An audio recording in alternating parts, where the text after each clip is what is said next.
Hello student, welcome to back my YouTube channel DK life study में आपका स्वागत है। फ्रेंड, आज हम 10th क्लास का हिंदी का बहुत ही महत्वपूर्ण सब्जेक्टिव के साथ आए हैं जो आने वाले 2022 एग्जाम के लिए बहुत ही इंपॉर्टेंट है।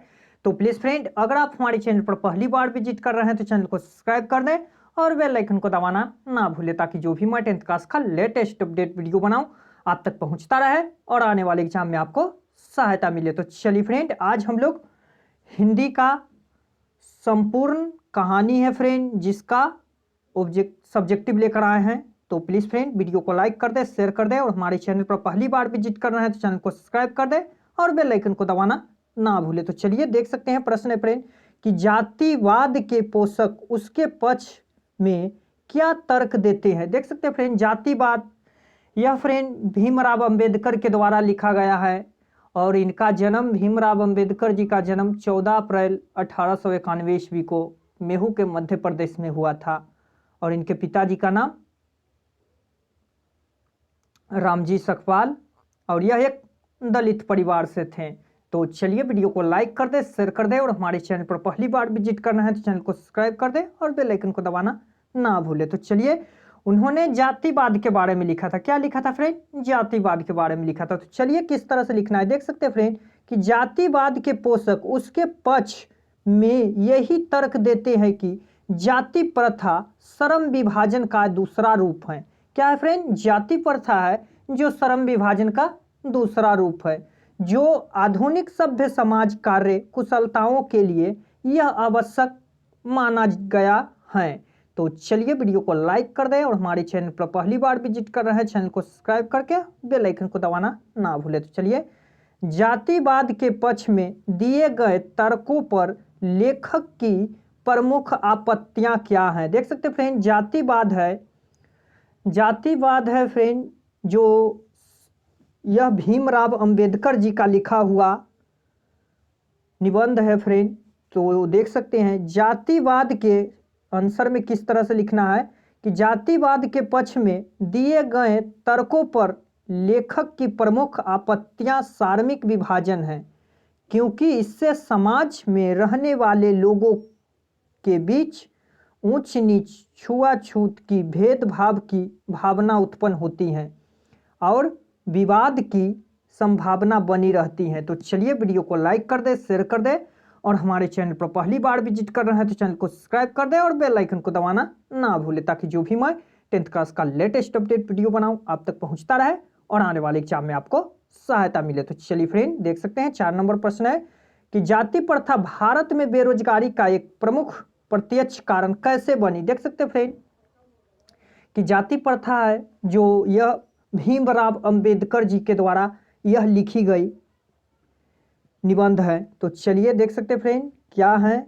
देख सकते जाति प्रथा के बारे में जो भीमराव अंबेडकर जी लिखे थे कि जाति प्रथा भारत में एक बेरोजगारी का एक प्रमुख प्रत्यक्ष का कारण दोषपूर्ण पेशों के महत्व बनी हुई है, क्योंकि यह पेशा पृथक पेशों पर ही आधारित होती है जिसमें लोगों को एक ही पेशों में बांध दिया जाता है, चाहे वह उस काम के योग्य हो या ना हो, उसके परिवार का पालन पोषण हो या ना हो, इससे समाज को कोई मतलब नहीं रहता है और न ही समाज उसे अन्य दूसरे कामों को करने की अनुमति देता है। तो चलिए वीडियो को लाइक कर दे, शेयर कर दे और हमारे चैनल पर पहली बार विजिट कर रहे हैं तो चैनल को सब्सक्राइब कर दे और बेल आइकन को दबाना ना भूले। तो चलिए, लेखक ने पाठ में किन प्रमुख पहलुओं से जाति प्रथा को एक हानिकारक प्रथा के रूप में दिखाया है। तो देख सकते हैं कि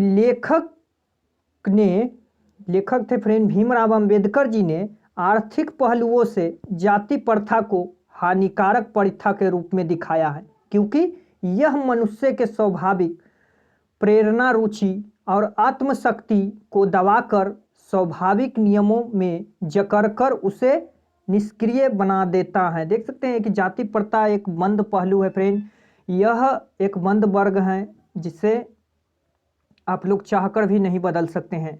तो चलिए वीडियो को लाइक कर दे, शेयर कर दे और हमारे चैनल पर पहली बार विजिट कर रहे हैं तो चैनल को सब्सक्राइब करके और बेल आइकन को दबाना ना भूले। तो चलिए देख सकते हैं फ्रेंड, विष के दांत शीर्षक कहानी की सार्थकता को स्पष्ट करना है। देख सकते हैं फ्रेंड, विष के दांत क्या है। विष के दांत यह एक कहानी है फ्रेंड, जो यह नलिन विलोचन शर्मा जी के द्वारा लिखा गया कहानी है। बहुत ही पारिवारिक और स्वाभाविक कहानी है फ्रेंड। तो चलिए वीडियो को लाइक कर दीजिए और शेयर कर दीजिए, और हमारे चैनल पर पहली बार विजिट कर रहे हैं तो चैनल को सब्सक्राइब करके और बेल आइकन दबाना ना भूले। तो चलिए देख सकते हैं उत्तर में किस तरह कि विष के दांत कहानी की सार्थकता यह है कि जिस प्रकार सांप के मुंह में 2 विष के दांत होते हैं। देख सकते हैं कि जिस प्रकार सांप के मुंह में 2 विष के दांत होते हैं जिसके कारण वह विषैले होते हैं, लेकिन अगर दोनों दांत को तोड़ दिया जाता है तो वह विषहीन हो जाता है। ठीक उसी प्रकार कासू विषैले सांप की तरह दूसरे पर रोब जमाता था। देख सकते हैं कासू था फ्रेंड जो खोखा, वह विषैले रूप की तरह दूसरे पर रोब जमाता था तथा किसी की भी पिटाई कर देता था। मतलब बहुत लाड़ प्यार में था, जो किसी से भी झगड़ा में उलझ जाता था। लेकिन मदन के द्वारा कासू के 2 दांत तोड़ देने जाने के बाद वह मानो सांप की तरह विषहीन हो गया। देख सकते हैं फ्रेंड, जब मदन से कासू झगड़ा तो मदन ने कासू को 2 दांत तोड़ दिया, मानो सांप का विषहीन टूट गया है। दूसरे पर रोब जमाना तथा पिटाई करना वह बंद कर दिया। मारा एक दिन जो मदन थे फ्रेंड जो लट्टू के लिए मारा एक दिन कासू के, बहुत मार के 2 दांत तोड़ दिया उसको। तो उसी दिन से वह सुधर गया, यानी वह पिटाई करना और रोब जमाना भी बंद कर दिया। तो चलिए वीडियो को लाइक कर दे, शेयर कर दे, और हमारे चैनल पर पहली बार विजिट कर रहे हैं तो चैनल को सब्सक्राइब करके और बेल आइकन दबाना ना भूले। तो चलिए देख सकते हैं फ्रेंड, 7वां नंबर प्रश्न है कि कासू खोखे किन मामलों में अपवाद था। देख सकते हैं फ्रेंड, कासू का ही दूसरा नाम खोखा है। आप लोग याद रखिएगा, कासू का ही दूसरा नाम खोखा है। तो खोखा अपने जीवन तथा घर के नियमों में अपवाद था, क्योंकि इसके लिए घर में कोई नियम नहीं था। देख सकते फ्रेंड, खोखा जो सेन साहब के बेटा था फ्रेंड, वह 5 लड़कियों के बाद सेन साहब का एक ही बेटा था परिवार में, जिसको सेन साहब ने खूब लाड़ प्यार किया, और इतना लाड़ प्यार किया फ्रेंड कि वह बिगड़ गया। और इसी के कारण वह अपने घर में जो सेन साहब नियम बनाए हुए थे वो अपने 5 लड़कियों के लिए, उस नियम को वह तोड़ दिया, और इसीलिए इस मामले में उसे अपवाद कहा जाता था। तो चलिए वीडियो को लाइक शेयर करना ना भूले, और चैनल पर पहली बार विजिट कर रहे हैं तो चैनल को सब्सक्राइब करके और बेल आइकन को दबाना ना भूले। तो चलिए देख सकते हैं कासू और मदन के बीच झगड़े का क्या कारण था। इसके प्रसंग द्वारा लेखक क्या दिखाना चाहते। देख सकते हैं फ्रेंड कि कासू और मदन के बीच झगड़े का कारण वह लट्टू का खेल है। देख सकते हैं कासू और मदन के बीच के झगड़े का कारण है फ्रेंड लट्टू का खेल। इस प्रतिसंग द्वारा लेखक यह दिखाना चाहते थे कि बच्चों भी बड़े जैसा अपने स्वार्थ पर पूरी प्रतिरोध करता है, आपस में झगड़ पड़े। देख सकते हैं कि जब मदन लट्टू खेल रहा था तो वहाँ पर कासू लट्टू को छीनने के लिए मदन से झगड़ पड़े, और दोनों के बीच झगड़े शुरू हो गए। तो चलिए फ्रेंड, वीडियो को लाइक कर दे, शेयर कर दे, और हमारे चैनल पर पहली बार विजिट कर रहे हैं तो चैनल को सब्सक्राइब करके और बेल आइकन को दबाना ना भूले। तो चलिए फ्रेंड, नेक्स्ट नंबर प्रश्न में देखते हैं। देख सकते हैं फ्रेंड, नेक्स्ट नंबर प्रश्न में है कि लेखक की दृष्टि में सच्चे भारत का दर्शन कहाँ हो सकता है और क्यों? देख सकते हैं कि सच्चे भारत का दर्शन, यह फ्रेंड मैक्स मूलर के द्वारा लिखा गया है, जो पूरा नाम फ्रेडरिक मैक्स मूलर। इनका जन्म जर्मनी में हुआ था और इनके पिता का नाम विल्हेम मूलर था। तो चलिए वीडियो को लाइक कर दे, शेयर कर दे, और हमारे चैनल पर पहली बार विजिट कर रहे हैं तो चैनल को सब्सक्राइब करके और बेल आइकन को दबाना ना भूले। तो देख सकते हैं लेखक की दृष्टि में सच्चे भारत का दर्शन कहाँ हो सकता है और क्यों? देख सकते हैं इसका जो आंसर हो जाएगा कि लेखक की दृष्टि में सच्चे भारत का दर्शन भारत के गांव में हो सकता है। कहाँ हो सकता है फ्रेंड? भारत के गांव में हो सकता है, क्योंकि भारत के गांव में ही भारतीय संस्कृति, सभ्यता, रीति रिवाज, भाषा, रहन सहन तथा प्राकृतिक हरियाली से संपन्न प्राकृतिक सौंदर्य देखने को मिलती है। यह मैक्स मूलर के द्वारा कहा गया था फ्रेंड। जो लेखक थे उन्होंने कहे थे कि सच्चे भारत का दर्शन गांव में हो सकता है, जहां संस्कृति, सभ्यता, रीति रिवाज, रहन सहन और तथा प्राकृतिक हरियाली को देखते हुए मैक्स मूलर ने सच्चे भारत का दर्शन गांव को कहा है। तो चलिए वीडियो को लाइक कर दे, शेयर कर दे, और हमारे चैनल पर पहली बार विजिट कर रहे हैं तो चैनल को सब्सक्राइब कर दे और बेल आइकन को दबाना ना भूले। तो चलिए देख सकते हैं नेक्स्ट नंबर प्रश्न कि भारत के साथ यूरोप के व्यापारिक संबंध के प्राचीन प्रमाण लेखक ने क्या दिखाए हैं?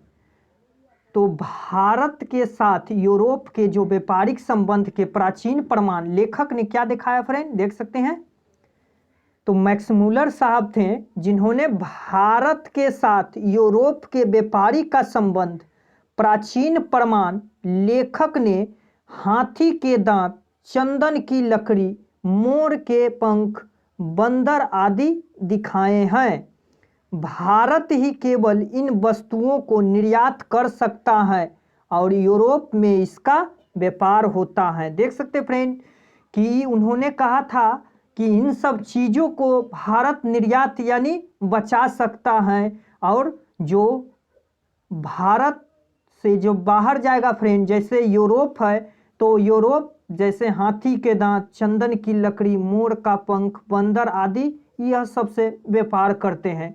तो इसी को देखते हुए जो लेखक थे मैक्स मूलर साहब, उन्होंने भारत और यूरोप के बीच प्राचीन संबंधों को दर्शाया है। तो चलिए वीडियो को लाइक कर दे, शेयर कर दे, और चैनल पर पहली बार विजिट कर रहे हैं तो चैनल को सब्सक्राइब करके और बेल आइकन दबाना ना भूले। तो चलिए मैक्स मूलर ने संस्कृति की कौन सी विशेषताएं और महत्व बताएं? देख सकते हैं मैक्स मूलर ने संस्कृति की कौन सी विशेषताएं और महत्व को बताए हैं फ्रेंड? तो देख सकते हैं कि मैक्स मूलर ने संस्कृति की पहली विशेषताएं यह बताए हैं कि यह ग्रीक भाषा से भी सबसे पुरानी भाषा है।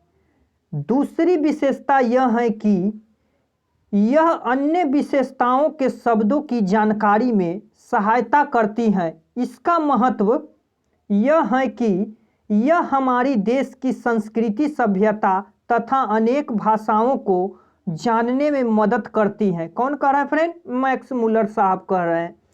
उदाहरण सब संस्कृत में चूहा के मूस और ग्रीक में गुस, लैटिन में मूस कहा जाता है। देख सकते हैं कि उन्होंने कई सारा भाषाओं को बारे में बताए हैं। तो चलिए वीडियो को लाइक कर दे, शेयर कर दे, और हमारे चैनल पर पहली बार विजिट कर रहे हैं तो चैनल को सब्सक्राइब कर दें और बेल आइकन को दबाना ना भूले। तो चलिए देख सकते हैं कि धर्मों की दृष्टि से भारत का क्या महत्व है। देख सकते हैं कि धर्मों की दृष्टि से भारत का क्या महत्व है फ्रेंड? तो मैक्स मूलर साहब थे, मैक्स मूलर साहब थे जो धर्म की दृष्टि से भारत का बहुत बड़ा महत्व बताए हैं। मैक्स मूलर साहब जी थे जो भारत को धर्म की दृष्टि में सबसे बड़ा महत्व बताए थे, क्योंकि भारत ब्राह्मण या वैदिक धर्म की भूमि है। यहाँ बौद्ध धर्म और जैन धर्म की जन्म भूमि भी है तथा फारसियों का जड़ और शरणार्थी भी है। देख सकते हैं कि यहाँ जैन धर्म और बौद्ध धर्म, माने भारत एक ऐसा देश है फ्रेंड जहाँ यहाँ दोनों धर्म को माना जाता है और इसी को देखते हुए जो लेखक मैक्स मुलर साहब थे, जिन्होंने धर्म की दृष्टि से भारत को बहुत बड़ा महत्व बताया है। तो चलिए वीडियो को लाइक कर दें, और हमारे चैनल पर पहली बार विजिट कर रहे हैं तो चैनल को सब्सक्राइब करके और बेल आइकन को दबाना ना भूलें। चलिए नेक्स्ट नंबर प्रश्न कि लेखक वास्तविक इतिहास किसे मानता है और क्यों। देख सकते हैं फ्रेंड, लेखक हैं जो वास्तविक इतिहास किसे मानते हैं और क्यों मानते हैं। तो चलिए, लेखक वास्तविक इतिहास भारत के इतिहास को मानते हैं, क्योंकि भारत ही एक ऐसा इतिहास है जो अनेक राज्य की क्रूरताओं की अपेक्षाओं कहीं अधिक ज्ञातव्य और पठनीय है। देख सकते हैं कि जो लेखक थे मैक्स मुलर साहब, जिन्होंने भारत को इतिहास इसीलिए मानते हैं क्योंकि यहाँ की जो इतिहास और इतिहास परंपरा बहुत ही उनको अच्छी लगी थी, इसीलिए लेखक ने वास्तविक इतिहास भारत को कहा है। तो चलिए वीडियो को लाइक कर दे, शेयर कर दे, और हमारे चैनल पर पहली बार विजिट कर रहे हैं चैनल को सब्सक्राइब कर दे और बेल आइकन को दबाना ना भूले। तो चलिए फ्रेंड, देख सकते हैं कि नाखून क्यों बढ़ते हैं, यह प्रश्न लेखक के आगे कौन उपस्थित हुआ। देख सकते हैं, नाखून क्यों बढ़ते हैं, यह प्रश्न लेखक को किसने पूछा फ्रेंड। तो ऐसे भी आ सकता है, या किसके आगे उपस्थित हुआ। तो देख सकते हैं, नाखून क्यों बढ़ता है कि लेखक है फ्रेंड आचार्य हजारी प्रसाद द्विवेदी जी थे। इन्होंने नाखून क्यों बढ़ता है यह प्रश्न फ्रेंड जो लेखक थे आचार्य हजारी प्रसाद द्विवेदी जी, उनके जो छोटी लड़की थी, यह प्रश्न उसने पूछी थी लेखक से कि नाखून क्यों बढ़ता है। लेखक इस बात को सुनकर बहुत आश्चर्यचकित हो गए और इस पर सोचने लगे कि आखिर नाखून क्यों बढ़ते हैं। तो चलिए विस्तार पूर्वक देखते हैं। तो वीडियो को लाइक शेयर करना ना भूले, और चैनल पर पहली बार विजिट कर रहे हैं तो चैनल को सब्सक्राइब कर दीजिए और बेल आइकन को दबाना ना भूले। तो चलिए फ्रेंड, देख सकते हैं कि नाखून क्यों बढ़ते हैं, यह प्रश्न लेखक के आगे उनकी अपनी बेटी द्वारा उपस्थित हुआ, क्योंकि उनकी जो छोटी बेटी है वह सर्वप्रथम यह प्रश्न पूछी थी।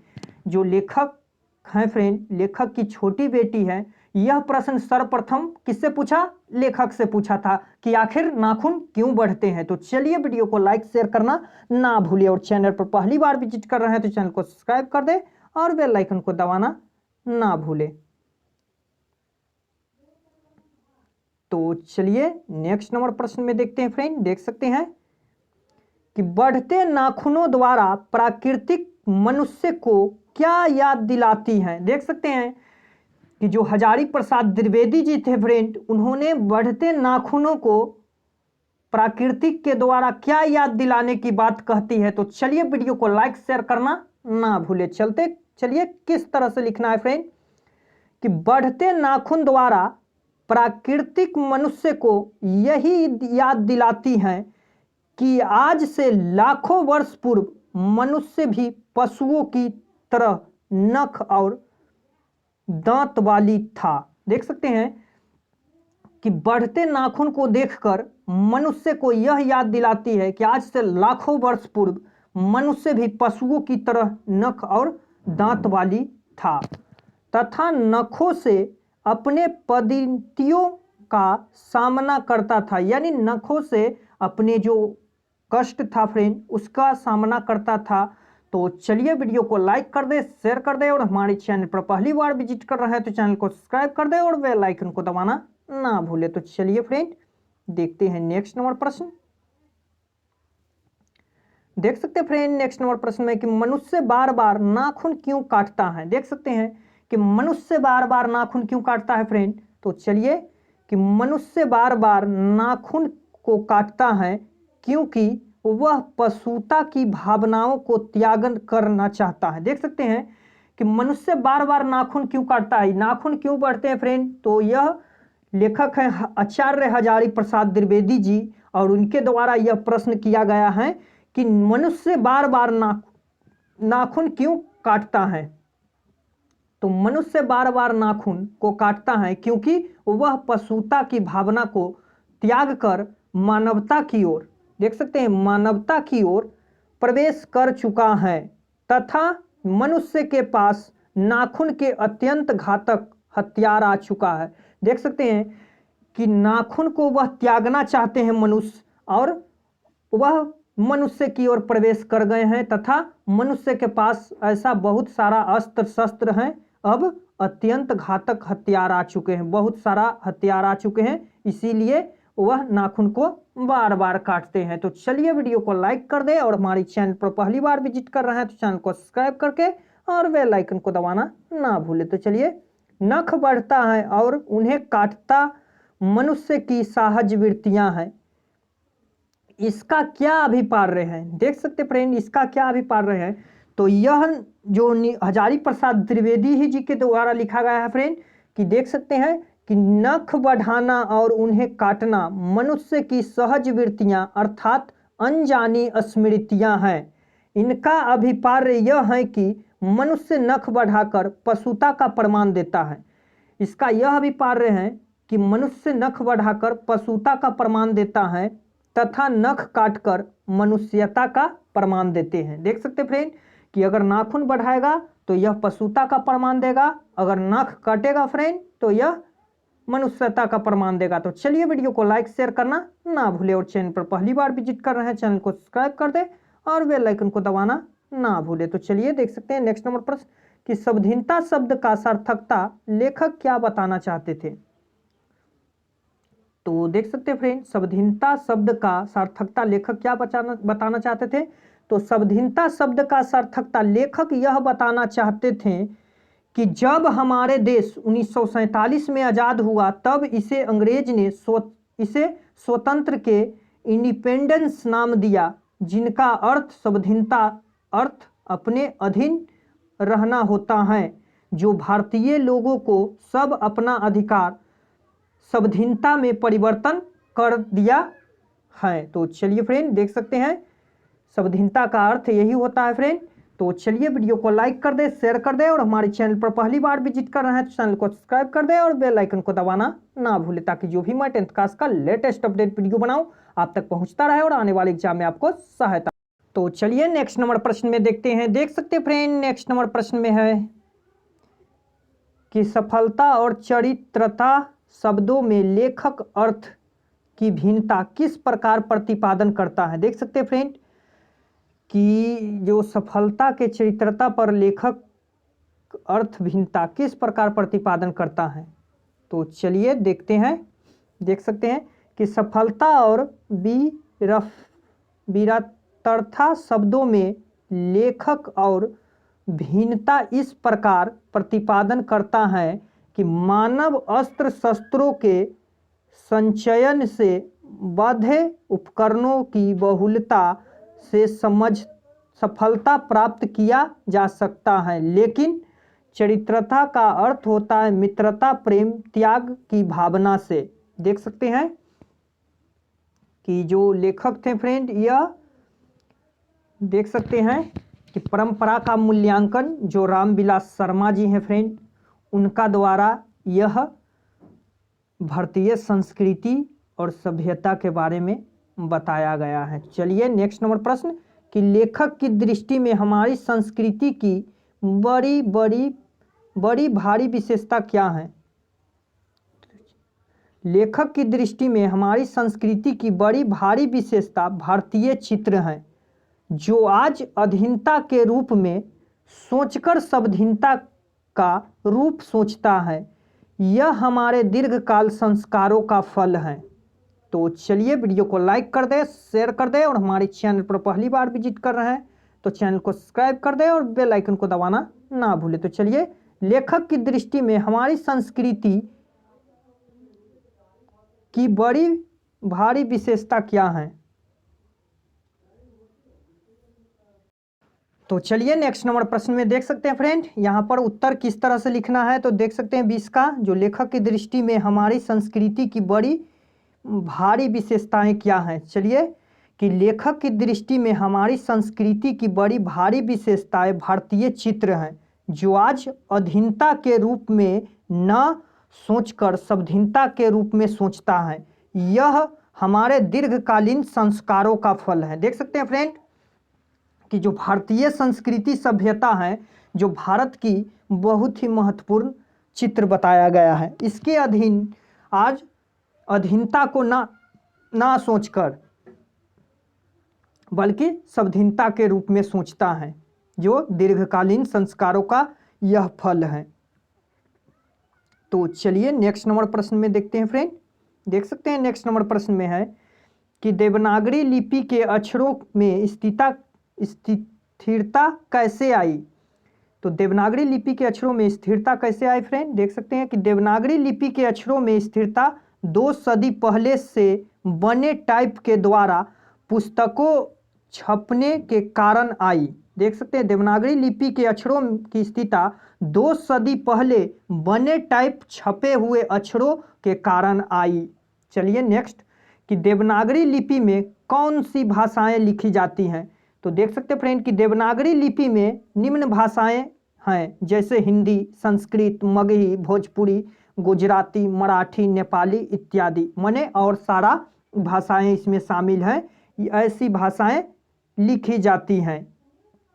तो चलिए वीडियो को लाइक कर दे, शेयर कर दे, और हमारे चैनल पर पहली बार विजिट कर रहे हैं तो चैनल को सब्सक्राइब करके और बेल आइकन को दबाना ना भूले। चलिए नेक्स्ट नंबर प्रश्न कि नंदी नागरी किसे कहते हैं, किस प्रसंग में लेखक ने उनका उल्लेख किया है। तो देख सकते हैं देवनागरी को ही नंदी नागरी कहते हैं। देख सकते हैं फ्रेंड देवनागरी भाषा को ही नंदी नागरी कहते हैं। इस प्रसंग में लेखक ने उनका यही उल्लेख किया है कि यह दक्षिण भारत की लिपि है। भारत का महाराष्ट्र के राष्ट्रकूट देवनागरी के यादव विजयनगर के शासकों को के समय में नंदीनगर नादेर में लिपि होने के कारण नंदी नागरी लिपि कहलाने लगी। तो चलिए देख सकते हैं 24 नंबर प्रश्न है कि नागरी लिपि कब एक सर्वदेशिक लिपि है थी। तो नागरी लिपि कब एक सर्वदेशिक लिपि है। तो देख सकते हैं कि नागरी लिपि 8वीं से 11वीं सदी के बीच एक सार्वजनिक लिपि है। देख सकते हैं फ्रेंड नागरी लिपि है फ्रेंड, जो यह देख सकते हैं 8वीं और 11वीं सदी का यह सार्वजनिक लिपि है, क्योंकि इस समय तक यह पूरे देशों में फैल चुकी थी। देख सकते हैं इस समय वह पूरे देशों में फैल चुकी थी। तो चलिए 25 नंबर प्रश्न में देखते हैं फ्रेंड कि नागरी को देवनागरी क्यों कहते हैं, लेखक इस संबंध में क्या बताता है। तो नागरी को देवनागरी कहते हैं, लेखक इस संबंध में यही बताते हैं कि पटना के चंद्रगुप्त द्वितीय विक्रमादित्य का व्यक्तित्व के नाम देव था, जिनके कारण नागरी को देवनागरी कहा गया। दूसरा मत अनुसार काशी को देवनगर के नाम से भी जाना जाता है, जिसके कारण भी नागरी को देवनागरी कहा। देख सकते हैं देवनागरी कैसे कहा गया फ्रेंड। तो जब पटना में चंद्रगुप्त विक्रमादित्य जी थे, जो व्यक्ति नाम देव था, जिनके कारण नागरी को देवनागरी कहा गया। दूसरे मत के अनुसार काशी के देवनगर के भी नाम से जाना जाता है, जिनके कारण भी नागरी को देवनागरी कहा गया था। तो चलिए वीडियो को लाइक कर दें, और हमारे चैनल पर पहली बार विजिट कर रहे हैं तो चैनल को सब्सक्राइब कर दें और बेल आइकन को दबाना ना भूलें। तो चलिए फ्रेंड कि ब्राह्मी लिपि और सिंघम लिपि की तुलना में नागरी लिपि की मुख्य पहचान क्या है। देख सकते फ्रेंड कि ब्राह्मी लिपि किस तरह से लिखना है आंसर कि ब्राह्मी और सिंधम लिपि की तुलना में देवनागरी लिपि की मुख्य पहचान यह है कि ब्राह्मी और सिंधम लिपि के अक्षरों के सिरों पर छोटी आड़ी लकीर या ठोस त्रिकोण हैं, लेकिन नागरी लिपि के अक्षरों के सिरों पर लंबी लकीर, चौड़ाई के अनुसार होती हैं। देख सकते हैं कि ब्राह्मी और सिंधम लिपि की तुलना किस तरह हुआ है फ्रेंड। तो नागरी लिपि का जो लाइन है फ्रेंड वह सीधा है, और ब्राह्मी लिपि है फ्रेंड जिसका लकीर ठोस और त्रिकोण है उसके कोने पर, इसीलिए दोनों को अलग अलग तुलना में की गई है। तो चलिए वीडियो को लाइक कर दे, शेयर कर दे, और हमारे चैनल पर पहली बार विजिट कर रहे हैं चैनल को सब्सक्राइब कर दे और बेल आइकन को दबाना ना भूले। तो चलिए अपने शब्दों में पहली बार दिखे बहादुर का वर्णन करना है। देख सकते हैं फ्रेंड, बहादुर एक नेपाली लड़का था फ्रेंड जो बहुत ही मेहनती था। वह उनके पिताजी थे जो फौज में थे, जो शहीद हो गए थे, और जो बहादुर था फ्रेंड वह गाय भैंस बकरियां चराते थे। लेकिन एक दिन गाय भैंस बकरियों को उन्होंने बहुत मारा, और इसी के माँ की मार के डर के कारण वह नेपाल से बिहार भाग आए, तो भारत में चला है फ्रेंड, जहाँ पर उन्होंने लेखक अमरकांत, जो बहादुर के बारे में लिखे हैं फ्रेंड, लेखक अमरकांत जी हैं, उनका जन्म 1925 ईस्वी में हुआ था। तो चलिए वीडियो को लाइक कर दे, शेयर कर दे, और हमारे चैनल पर पहली बार विजिट कर रहे हैं चैनल को सब्सक्राइब कर दे और बेल आइकन को दबाना ना भूले। तो चलिए, बहादुर बहुत ही दिलचस्प कहानी है फ्रेंड, आप लोग ज़रूर सुने, और इससे क्वेश्चन 100% पूछा जाता है। तो चलिए अपने शब्दों में पहली बार दिखे बहादुर का वर्णन करना है। देख सकते हैं कि जिस समय पहली बार बहादुर को देखा गया उस समय बहादुर का उम्र लगभग 12 वर्ष था। जिस समय पहली बार लेखक बहादुर का देखा था फ्रेंड बहादुर को, उसकी उम्र 12 वर्ष थी। उसका ठिकाना चकैत शरीर, गोरा रंग, चिपटा मुंह था, आधा वाह वाली सफ़ेद कमीज तथा नौकर पहले था। गले में स्काउट की तरह रुमाल बांधे था। चेहरे पर मुस्कुराहट तथा आँखों को बुरी तरह मलका रहा था। देख सकते हैं कि लेखक ने जब पहली बार देखा तो बहादुर 12 वर्ष का था फ्रेंड, और आधा कमीज सफ़ेद हाफ बाही वाला कमीज पहने हुए था, गले में रुमाल बांधे हुए था, चेहरे पर मुस्कुराहट था, और वह मुस्कुराहट आँखों को पूरी तरह मलका रहा था। तो चलिए देखते हैं नेक्स्ट नंबर प्रश्न कि लेखक को क्यों लगता है कि नौकर रखना बहुत जरूरी हो गया था। देख सकते फ्रेंड, लेखक को क्यों लगता था कि नौकर रखना बहुत जरूरी था। लेखक कौन थे फ्रेंड? अमरकांत जी थे। तो चलिए, लेखक नौकरों के कारण अपने भाई और भाभी को बड़े आराम से खुशहाल जीवन बिताते हुए देख रहे थे। देख सकते हैं लेखक जब अपने बड़े भाई और भाभी के यहाँ गए तो देखें कि उन्होंने नौकर रखे हुए हैं और वह बहुत ही खुशहाल जीवन बिता रहे हैं, लेकिन इनकी पत्नियां निर्मला दिन भर घर में अकेली काम करने के कारण थक जाती हैं तथा कमज़ोर होने के कारण हमेशा बीमार रहा करती थी। इस स्थिति को देखते हुए लेखक को ऐसा लगा कि नौकर रखना जरूरी हो गया। देख सकते हैं कि इसी स्थिति को देखकर लेखक को लगा कि अब नौकर रखना जरूरी हो गया। तो चलिए फ्रेंड, वीडियो को लाइक कर दे, शेयर कर दे, और हमारे चैनल पर पहली बार विजिट करना है तो चैनल को सब्सक्राइब करके और बेल आइकन को दबाना ना भूले। तो चलिए फ्रेंड, देखते हैं नेक्स्ट नंबर प्रश्न। तो चलिए नेक्स्ट नंबर प्रश्न में देखते हैं फ्रेंड। देख सकते हैं नेक्स्ट नंबर प्रश्न में है कि बहादुर अपने घर से क्यों भाग आया था। देख सकते हैं बहादुर का लेखक है फ्रेंड अमरकांत जी थे, और बहादुर भैंस की पिटाई के कारण, भैंस को बहुत पीटा था बहादुर फ्रेंड, और अपने गुस्सैले माँ से इतना पिटाया जितना वह भैंस को नहीं मारे होगा, और उसे बेहोशी हालत में छोड़कर उसे कराहते हुए घर चली आई थी। देख सकते हैं फ्रेंड कि जब भैंस को बहादुर मारा था फ्रेंड, तो उसकी माँ ने उसे खूब पीटा और उसे बेहोशी हालत में छोड़कर माँ घर चलाई, जिसके कारण बहादुर को माँ से दिल टूट गया और वह घर से भाग गई। देख सकते हैं फ्रेंड कि जब बहादुर था, जो माँ उसे मारकर वहीं छोड़ दी थी जंगल में, और उसी को बेहोशी हालत में, जिसके कारण बहादुर भाग आया वहाँ से, उसका माँ से दिल टूट गई थी। 30 नंबर प्रश्न है कि बहादुर के नाम से दिल शब्द क्यों उड़ा दिया गया, विचार करें।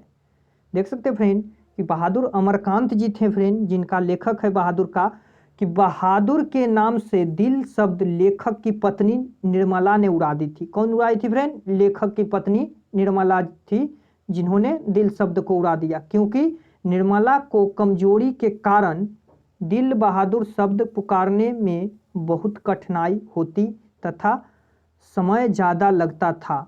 इतना ही नहीं, वह शरीर से भी बहादुर था, इसीलिए बहादुर के नाम से दिल बहादुर को उड़ा दिया गया। देख सकते फ्रेंड कि दिल बहादुर शब्द लेखक की पत्नी निर्मला थी, जिन्होंने दिल शब्द उड़ा दी थी, क्योंकि निर्मला को बोलने में बहुत ही दिक्कत होती थी दिल बहादुर, इसीलिए वह दिल शब्द को हटा दी थी फ्रेंड।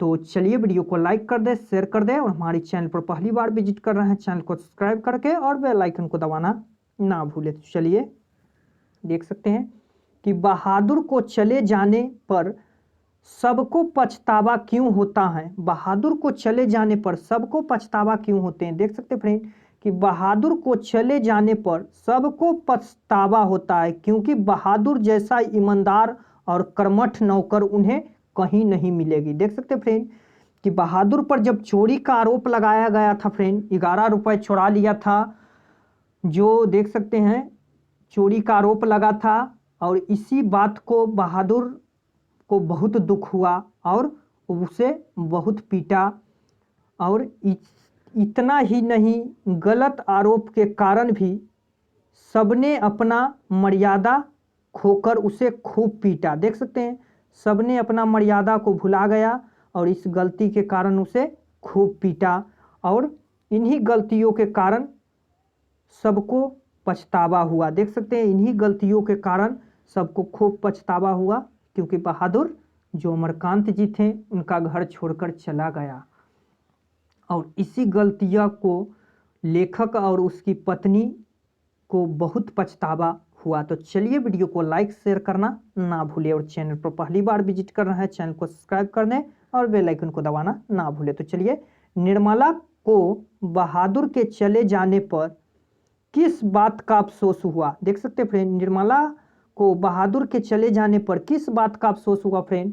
तो निर्मला थी फ्रेंड जो लेखक की पत्नी थी, तो निर्मला को बहादुर के चले जाने पर काफ़ी अफसोस हुआ, क्योंकि वह अपनी कमाई के पैसा के साथ साथ सारा सामान भी छोड़ गया था। देख सकते हैं कि निर्मला को इसीलिए अफसोस हुआ फ्रेंड कि जो उनका कमाया हुआ पैसा था और साथ साथ सारा सामान भी वह छोड़ दिया लेखक के यहाँ, और वो अपना पैसा भी नहीं ले गया, इसीलिए निर्मला को बहुत अफसोस था। तो चलिए वीडियो को लाइक शेयर करना ना भूले, और हमारे चैनल पर पहली बार विजिट कर रहे हैं तो चैनल को सब्सक्राइब कर दे और बेल आइकन को दबाना ना भूले। तो चलिए, परंपरा का ज्ञान देख सकते हैं, परंपरा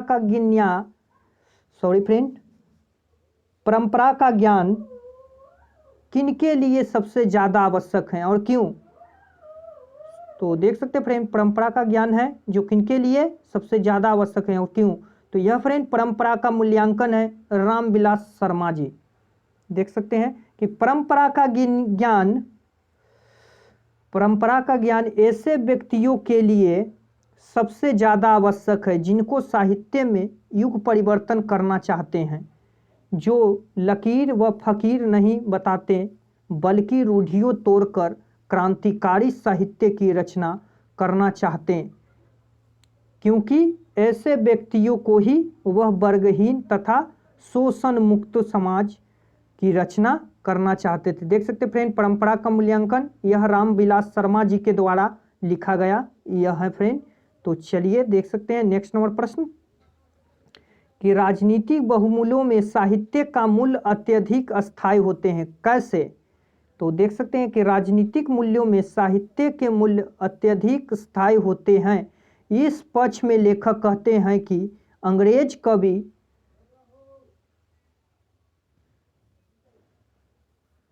टेंसिन और लैटिन कवि वर्जिल पर एक कविता सागर की ध्वनि तरंगों हमें आज भी सुनाई देता है और हृदय को आनंद विलह कर देती है। उसी प्रकार जब किसी सामग्री राजनीतिक मूल्य को समाप्त होता जाएगा तो वह कवि साहित्य संस्कृति के अवकाश में चमकते नजर आएंगे तथा उनका प्रकाश पूर्ण की अपेक्षा में करोड़ों लोगों की नई दिशाएं देगी। देख सकते फ्रेंड कि जो रामविलास शर्मा जी थे जिन्होंने अपने संस्कृति सभ्यता को किस प्रकार बताई थी और किस तरह से सुनाई थी। तो चलिए वीडियो को लाइक शेयर करना ना भूलें और चैनल पर पहली बार विजिट कर रहे हैं चैनल को सब्सक्राइब करके और बेल आइकन को दबाना ना भूलें। कि भारत में बहुजातीय मुख्य संस्कृति और इतिहास की ही देन है, कैसे?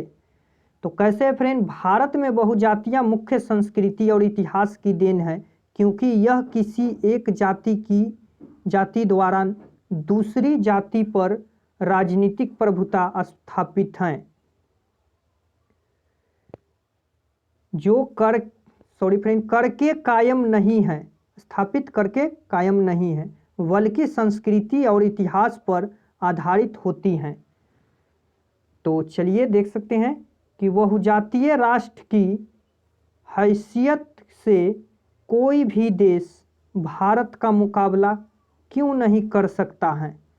तो क्यों नहीं कर सकता है फ्रेंड कि बहुजातीय राष्ट्र में हैसियत से कोई भी देश का मुकाबला नहीं कर सकता है क्योंकि भारत बहुजातीय होने के बाद भी आपसी एकता अखंडता में बंधा हुआ है जिसके कारण यह राष्ट्र है।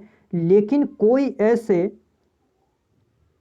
ऐसे देश हैं जो बहुजातीय होने के बाद भी आपसी एकता और अखंडता में नहीं बंधा है जिसके कारण राष्ट्र नहीं बन पाया। उदाहरण सोवियत संघ। देख सकते फ्रेंड कि अखंडता और राष्ट्रीयता के बारे में बात किए थे फ्रेंड जो लेखक थे रामविलास शर्मा जी जिन्होंने भारतीय अखंडता और एकता के बारे में बताए हैं कि बहुजातीय होने के बाद भी वह अखंडता तथा एकता में बंधे हुए हैं। तो चलिए नेक्स्ट नंबर प्रश्न देखते हैं कि लखनऊ और रामपुर में बिरजू महाराज का क्या संबंध है। देख सकते फ्रेंड कि लखनऊ और रामपुर में बिरजू महाराज का क्या संबंध है। तो चलिए देखते हैं नेक्स्ट नंबर प्रश्न। तो देख सकते फ्रेंड आंसर इसका देखेंगे कि लखनऊ और रामपुर में बिरजू महाराज का क्या संबंध है। तो चलिए देखते हैं। तो चलिए फ्रेंड देख सकते हैं कि लखनऊ और रामपुर में बिरजू महाराज का यही संबंध है कि लखनऊ बिरजू महाराज का जन्म स्थान है। लखनऊ क्या है फ्रेंड? बिरजू महाराज का जन्म स्थान है, साथ साथ इनके पिता का भी जन्म स्थल है। देख सकते हैं बिरजू महाराज का भी जन्म लखनऊ में हुआ था फ्रेंड और उनके पिताजी का भी जन्म लखनऊ में ही हुआ था, इसीलिए बिरजू महाराज का लखनऊ से संबंध है। देख सकते हैं यह कहानी है फ्रेंड जीत जीत मैं निरखत हूँ। जो पंडित बिरजू महाराज जी थे उनका लखनऊ और रामपुर से क्या संबंध था। तो देख सकते हैं कि लखनऊ और रामपुर में बिरजू महाराज की यही संबंध है कि लखनऊ में बिरजू महाराज का जन्म के साथ साथ इनके पिता का भी जन्म स्थल है तथा रामपुर के नवाब के यहाँ इनके पिताजी थे जो लगातार 22 वर्षों तक काम किए थे। देख सकते हैं रामपुर में इनके पिताजी थे फ्रेंड बिरजू महाराज के जो 22 वर्षों तक काम किए थे तथा वहीं इनकी नृत्य की साधना भी शुरू हुई थी। जो बिरजू महाराज जी थे जिनका नृत्य की साधना कहाँ शुरू हुआ था फ्रेंड? रामपुर में ही शुरू हुआ था। तो चलिए वीडियो को लाइक कर दे और हमारी चैनल पर पहली बार विजिट करना है तो चैनल को सब्सक्राइब करके और बेल आइकन को दबाना ना भूले। तो चलिए नेक्स्ट नंबर प्रश्न में देखते हैं कि रामपुर की नौकरी छूटने पर हनुमान जी को प्रसाद क्यों चढ़ाया?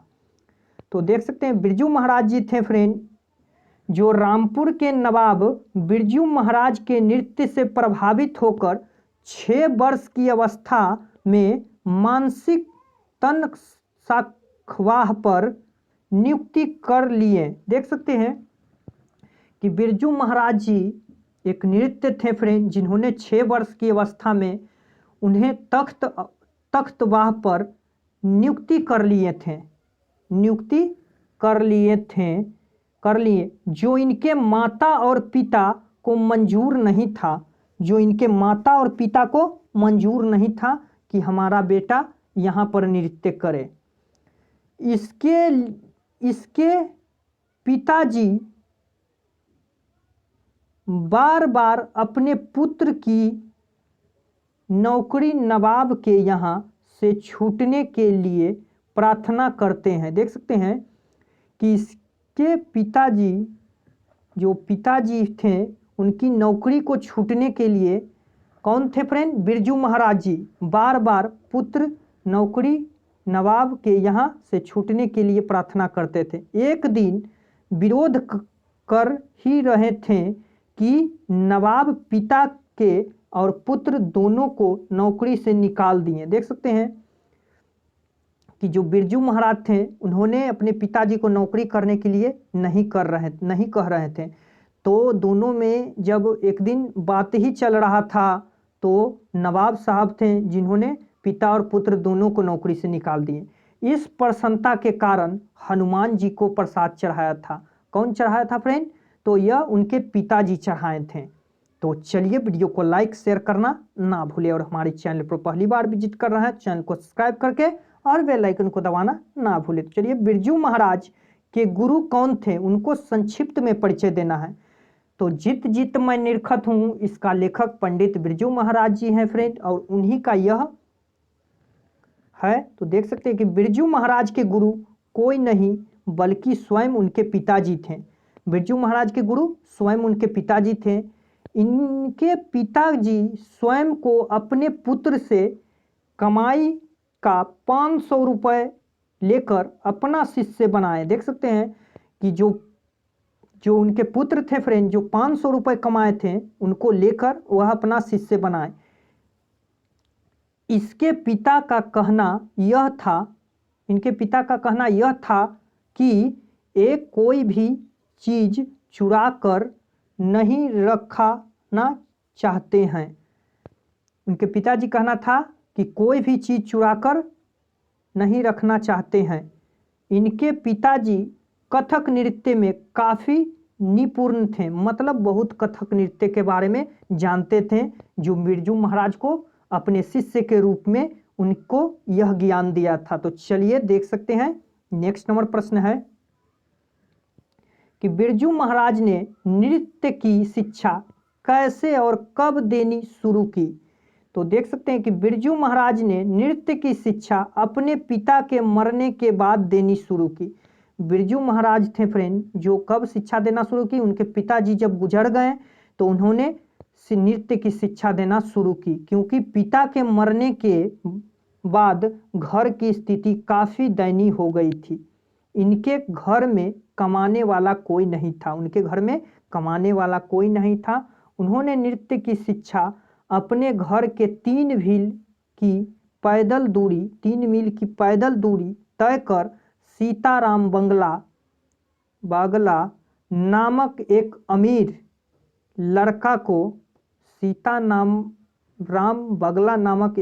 लड़का था फ्रेंड, लड़का को 25-25 रुपए में 2 ट्यूशन देनी शुरू की। बिरजू महाराज देख सकते हैं फ्रेंड, जब उनके पिताजी गुजर गए थे तो उनकी काफ़ी स्थिति दयनीय हो गई थी, जिसके कारण वह 3 मील पैदल चलकर वह एक अमीर लड़का को ट्यूशन पढ़ाते थे सिर्फ 25 रुपया में। तो चलिए वीडियो को लाइक कर दें और हमारे चैनल पर पहली बार विजिट कर रहे हैं चैनल को सब्सक्राइब करके और बेल आइकन को दबाना ना भूले। तो चलिए फ्रेंड देख सकते हैं नेक्स्ट नंबर प्रश्न है कि बिरजू महाराज के जीवन में सबसे दुखमद समय कब आया, उससे संबंधित प्रसंग का वर्ण कीजिए। देख सकते हैं कि बिरजू महाराज के जीवन में सबसे दुखमय समय उनके अपने पिता के मरने के बाद आया, क्योंकि इनके पिता के मरते ही घर की स्थिति काफ़ी दयनीय हो गई। इसके पास अपने पिता का श्राद्ध करने के लिए पैसा तक ही न था। तब 10 दिनों के अंदर 2 प्रोग्राम कर 500 रुपये कमाए और अपने पिता का श्राद्ध किए। देख सकते फ्रेंड, बिरजू महाराज की बहुत ही दर्शनीय स्थिति थी फ्रेंड। जब उनके पिताजी गुजर गए थे तो उनकी मृत्यु के लिए उनके पास जो अंतिम क्रियाक्रम था उनके लिए पैसा नहीं था और 10 दिनों के अंदर उन्होंने 500 रुपये को कमाकर अपने पिताजी के श्राद्ध किया। तो चलिए वीडियो को लाइक कर दे और हमारे चैनल पर पहली बार विजिट कर रहे हैं चैनल को सब्सक्राइब कर दे और बेल आइकन को दबाना ना भूले। तो चलिए कि अपने विवाह के बारे में बिरजू महाराज क्या बताते हैं। देख सकते हैं फ्रेंड कि अपने विवाह के बारे में बिरजू महाराज जी क्या बताते थे। तो अपने विवाह के बारे में बिरजू महाराज यही बताते थे कि जब 18 वर्ष के हुए थे तब उनकी माँ घबराकर इनका विवाह कर दी जाए, यही चाहते थे। देख सकते हैं, घबराकर इनका विवाह कर दी जाए यही चाहते थे, कर दी जाए यह नहीं चाहते थे। देख सकते हैं, जब बिरजू महाराज 18 वर्ष के हुए तो इनकी माँ घबराकर इनका विवाह कर दी जाए यही नहीं चाहते थे, क्योंकि ये सोचते थे कि विवाह होने के बाद इनकी नृत्य की साधना में काफ़ी बाधा उत्पन्न हो सकती है। देख सकते हैं, उनकी माँ थी फ्रेंड जो यह सोचती थी कि अगर बिरजू महाराज की शादी कर दी जाए तो इनकी नृत्य साधना में काफ़ी बाधा हो सकती है, इसीलिए वह घबराती थी बिरजू महाराज की माँ। तो चलिए देख सकते हैं 43 नंबर प्रश्न है कि अवेन्यू क्या है और वह कहाँ स्थित है। देख सकते हैं फ्रेंड, अवेन्यू क्या है और यह कहाँ स्थित। तो अवेन्यू का लेखक है फ्रेंड अशोक वाजपेयी। कौन है फ्रेंड? अशोक वाजपेयी। और अवेन्यू देख सकते हैं फ्रेंड, अवेन्यू एक पुराना शहर है जो यह पोप की राजधानी है। यह फ्रांस में बसा हुआ है फ्रेंड और यह दक्षिण फ्रांस के रोन नदी के किनारे बसा हुआ एक शहर है। देख सकते हैं अवेन्यू एक पुराना शहर है फ्रेंड जो पोप की राजधानी है। यह दक्षिण फ्रांस रोन नदी के किनारे बसा हुआ एक शहर है। तो चलिए देखते हैं नेक्स्ट नंबर प्रश्न। देख सकते हैं फ्रेंड नेक्स्ट नंबर प्रश्न कि हर बरस अवेन्यू में कब और कैसे समारोह हुआ करता है। देख सकते हैं कि हर बरस अवेन्यू में गर्मी के मौसम में रंगमंच हुआ करता है, क्योंकि फ्रांस पर यूरोप वासियों के लोकप्रिय समारोह हुआ करता है। देख सकते हैं कि जब फ्रांस था फ्रेंड वहाँ अवेन्यू में एक समारोह किया जाता था हर वर्ष, वही लेखक देखने गए थे। चलिए 45 नंबर प्रश्न कि लाल शतरुंज क्या हैं और वह कहाँ स्थित हैं, आजकल उनका क्या उपयोग होता है। देख सकते हैं कि लाल शतरुंज कम्युनिटियों संप्रदायों का ईसाई मठ है। यह रोन नदी के दूसरे फ्रांस की ओर स्थित है। यह दूसरे ओर फ्रांस, यह रोन नदी के दूसरा ओर फ्रांस में स्थित है। आजकल यहाँ उनका उपयोग कला केंद्र के रूप में हो रहा है। आजकल इनका उपयोग कला केंद्र के रूप में हो रहा है। तो चलिए वीडियो को लाइक कर दे, शेयर कर दे और हमारे चैनल पर पहली बार विजिट कर रहे हैं चैनल को सब्सक्राइब करके और बेल आइकन दबाना ना भूले। तो चलिए, नदी के तट पर बैठे लेखक को क्या अनुभव होता है। देख सकते हैं फ्रेंड, क्वेश्चन है फ्रेंड कि नदी के तट पर बैठे लेखक को क्या अनुभव होता है। तो चलिए देखते हैं नेक्स्ट नंबर प्रश्न। तो चलिए फ्रेंड देख सकते थे कि नदी के तट पर बैठे लेखक क्या अनुभव कर रहे थे। तो चलिए इसका आंसर बता रहे हैं फ्रेंड। यहाँ पे देख सकते हैं कि नदी के तट पर बैठे लेखक को यही अनुभव होता है कि नदी का जल स्थिर है लेकिन उनका तट बह रहा है। देख सकते हैं कि जो अशोक वाजपेयी जी थे, जो अवेन्यू गए थे फ्रेंड, तो नदी के तट पर उन्होंने बैठकर देख सकते हैं कि यह अनुभव कर रहे हैं कि नदी का जल स्थित है, मतलब नदी का जल रुका हुआ है लेकिन उसका तट बह रहा है, यानी किनारा बह रही है। तो चलिए 47 नंबर प्रश्न में देखते हैं फ्रेंड कि नदी तट पर लेखक को किनकी याद आती है और क्यों। तो देख सकते हैं फ्रेंड, अशोक वाजपेयी जी हैं जो अवेन्यू है फ्रेंड, कि नदी के तट पर लेखक किनकी याद कर रहे हैं। तो नदी के तट पर लेखक ने विनोद कुमार शुक्ल की याद आती है। किनकी याद आती है फ्रेंड? विनोद कुमार शुक्ल जी की, क्योंकि विनोद कुमार शुक्ल जी ने नदी चेहरे लोगों से संबंधित एक कविता लिखे थे, जिन्हें इन्होंने बताया कि अगर कोई मनुष्य कुछ पल के लिए नदी तट पर बैठ जाए तो नदी ही चेहरा हो जाते हैं। देख सकते हैं कि लेखक याद कर रहे थे किनकी बातों को, तो विनोद कुमार शुक्ल जी की बातों को याद कर रहे थे, जिसमें उन्होंने एक कविता में कहे थे फ्रेंड कि नदी चेहरे के लोगों से संबंधित कविता में लिखे थे, जिसमें बताए थे कि अगर कोई मनुष्य कुछ पल के लिए नदी के तट पर बैठ जाए तो नदी ही चेहरा हो जाते हैं।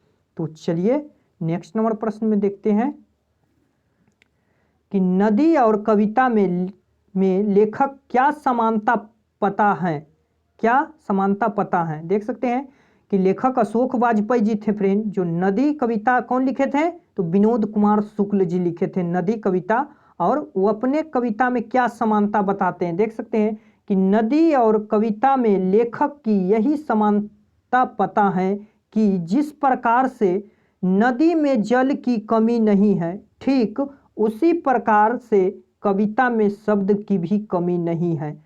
जिस प्रकार से नदी की आभा चेहरे पर पड़ती है, ठीक उसी प्रकार से कविता के आभा चेहरे पर भी पड़ती है। देख सकते फ्रेंड कि जो लेखक थे फ्रेंड, लेखक विनोद कुमार शुक्ल जी थे, जो नदी कविता और लेखक के क्या समानता बताए हैं। देख सकते हैं कि जिस प्रकार नदी का आभा चेहरे पर पड़ता है, ठीक उसी प्रकार कविता का आभा भी चेहरे पर ही पड़ता है। तो चलिए उम्मीद करते हैं फ्रेंड आप लोग समझ गए होंगे, तो समझ गए तो वीडियो को लाइक कर दें, शेयर कर दें, और हमारे चैनल पर पहली बार विजिट कर रहे हैं तो चैनल को सब्सक्राइब कर दें और बेल आइकन को दबाना ना भूलें। तो चलिए, झोले में मछलियों को लेकर बेचने दौड़ते हुए बच्चे दौड़ते हुए पतली गली में क्यों घुस गए। देख सकते हैं झोले में मछलियों को लेकर बच्चे दौड़ते हुए पतली गली में क्यों घुस गए। देख सकते हैं मछली का लेखक है फ्रेंड विनोद कुमार शुक्ल जी। कौन है फ्रेंड? विनोद कुमार शुक्ल जी हैं। चलिए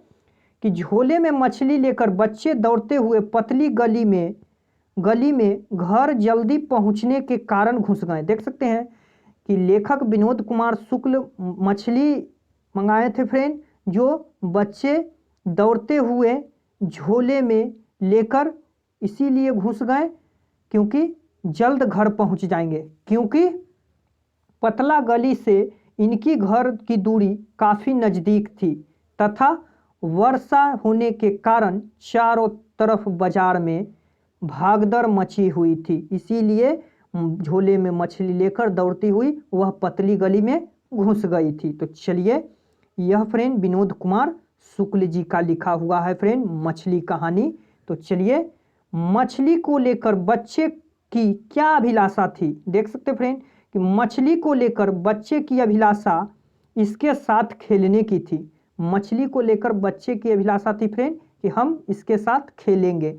बच्चे मछलियों को कुआं में डाल देना चाहते थे। बच्चे थे फ्रेंड जो मछलियों को कुआं में डाल देना चाहते थे और अपनी इच्छा अनुसार उसे कुआं से बाल्टी के द्वारा निकाल कर खेलना चाहते थे। देख सकते फ्रेंड, बच्चे थे फ्रेंड जो मछलियों को कुआं में डालना की इच्छा थी और वह अपनी इच्छा के अनुसार कुआं से बाल्टी के द्वारा निकालकर वह खेलना चाहते थे।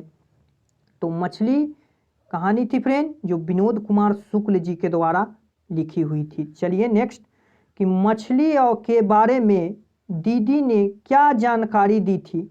मछली के बारे में दीदी ने क्या जानकारी दी थी। बच्चों ने उनकी परख कैसे की।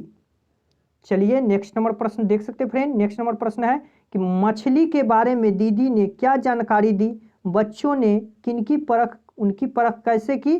तो चलिए किस तरह से लिखना है कि मछली के बारे में दीदी ने यही जानकारी दी थी कि मेरी हुई मछली मरी हुई मछली के आँखों में कोई परछाई नहीं बनती है। देख सकते हैं फ्रेंड कि मछली के बारे में दीदी यह जानकारी दे रही थी कि मरी हुई मछली की आंखों में कोई परछाई दिखाई नहीं देता है, लेकिन जीवित मछलियों की आंखों में परछाई बनती है।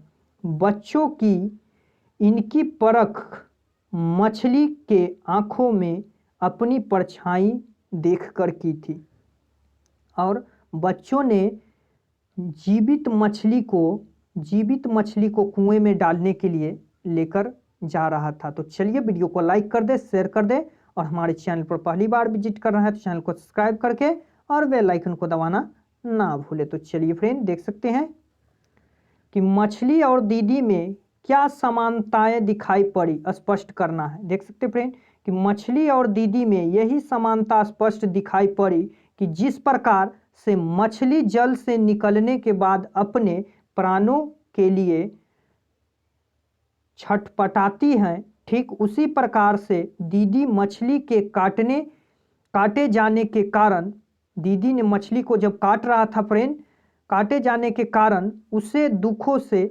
छटपटाती है। देख सकते फ्रेंड कि मछली और दीदी में क्या समानता दिखाई पड़ी है।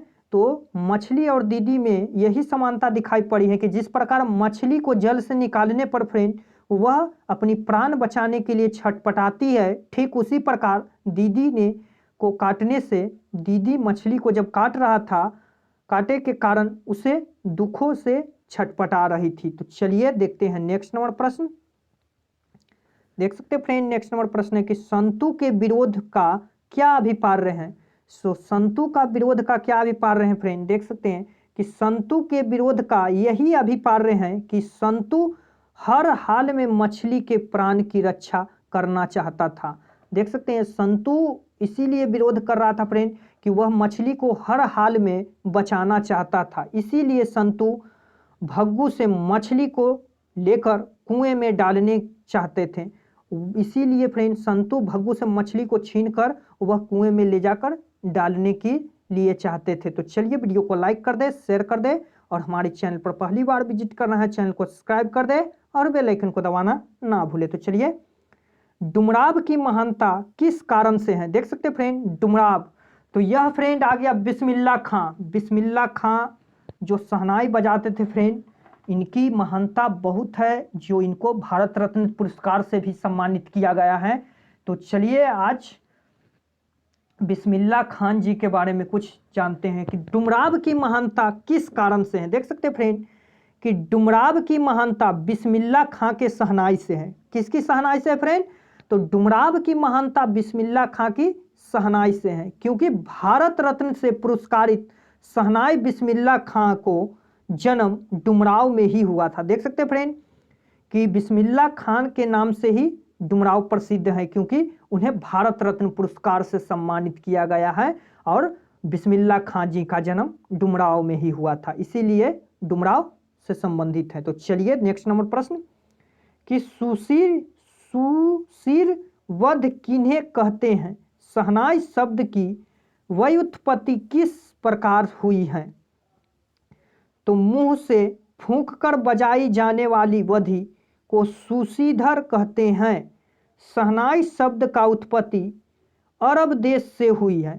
शहनाई शब्द की उत्पत्ति अरब देश से हुई है, क्योंकि अरब देश में मुंह से फूंककर शहनाई बजाने वाली वध को सुशीधर वध कहते हैं, जिन्हें नारी या नरकट होता है।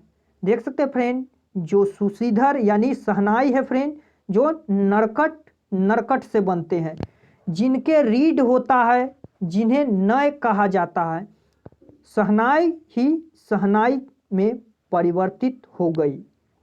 तो चलिए नेक्स्ट नंबर क्वेश्चन में देखते हैं फ्रेंड। तो वीडियो को लाइक कर दे और हमारी चैनल पर पहली बार विजिट कर रहे हैं तो चैनल को सब्सक्राइब करके और बेल आइकन को दबाना ना भूले। तो चलिए नीचे में देख सकते हैं 56 नंबर है कि मुहर्रम पर्व से बिस्मिल्लाह खां के जुड़ा तत्व का परिचय पाठित पाठ के आधार पर दें। तो चलिए किस तरह से देना है फ्रेंड, चलिए नेक्स्ट नंबर देख सकते हैं फ्रेंड, प्रश्न है उसका आंसर दे रहे हैं यहाँ पे। देख सकते हैं कि मुहर्रम पर्व से बिस्मिल्लाह खां का जुड़ाव का काफ़ी परिचय है। मुहर्रम का पर्व मुसलमानों के लिए गर्व पर्व होता है, जिसमें 10 दिनों तक की किसी के यहाँ कोई शुभ कार्य गायन वादन की अनुमति नहीं होती है, लेकिन बिस्मिल्लाह खां 8वें दिन शहनाई बजाते की अनुमति मिल जाती थी। बिस्मिल्लाह खां को 8वें दिन ही शहनाई बजाने की अनुमति मिल जाती थी। वे दल मंडी से फातमान तक 8 किसी की पैदल दूरी रोते हुए तय कर नयहा बजाते करते थे। देख सकते हैं कि चलिए नेक्स्ट नंबर प्रश्न कि बिस्मिल्लाह खां सरजदे में किस चीज़ के लिए गिराते थे, इससे उनके व्यक्तित्व पर कैसा पक्ष उद्घाटित होता है। तो बिस्मिल्लाह खान जी हैं फ्रेंड कि बिस्मिल्लाह खां सरजदे पर अपनी सुर के लिए गिड़गिड़ाते थे। किसके लिए फ्रेंड? सुर के लिए गिड़गिड़ाते थे। इससे उनकी व्यक्तित्व का पता चलता है कि उनके मन में कभी घमंड की भावना उत्पन्न नहीं हुआ और न ही अपने आप को पुराण मानो, बल्कि रियायती चले बनकर 80 वर्षों तक रियाज करते रहें और नमाज के पंचों वक्त सुर के लिए गिराते रहें। देख सकते फ्रेंड कि इन्होंने मुसलमान होने के साथ साथ भी अपने सुर को कभी नहीं भुलाएं। कौन थे फ्रेंड? बिस्मिल्लाह खां जी थे। तो चलिए देख सकते हैं नेक्स्ट नंबर प्रश्न है कि संगीतमय कचौड़ी का क्या अर्थ है, क्या अर्थ समझाते हैं।